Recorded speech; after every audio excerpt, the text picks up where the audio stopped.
মসজিদে কাল শিরনি আছিল, অঢেল গুস্ত রুটি বাঁচিয়া গিয়াছে। মোল্লা সাহেব হেসে তাই কুটি কুটি। এমন সময় এলো মুসাফির, গায়ে আজারির চিন। বলে, বাবা আমি ভুকা ফাঁকা আছি আজ দিয়ে 3 দিন। তেরিয়া হইয়া হাকিল মোল্লা, ভেলা হলো দেখি লেঠা। ভুকা আছো, মরগো ভাগাড়ে গিয়ে নামাজ পড়িস বেটা।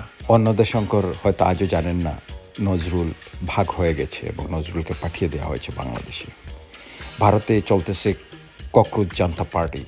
তেলাপোকা জনগণ কি পারবে শোষণের নাগপাশ থেকে বেরিয়ে আসতে? আমার তো মনে হয় না। এপিস্টিন ফাইলের জন্য হাজার হাজার তেলাপোকা মারা যায়, হাজার হাজার মানুষ মৃত্যুর কুলে ঢলে পড়ে শুধুমাত্র কয়েকজন সুবিধাভোগী মানুষকে টিকিয়ে রাখার জন্য।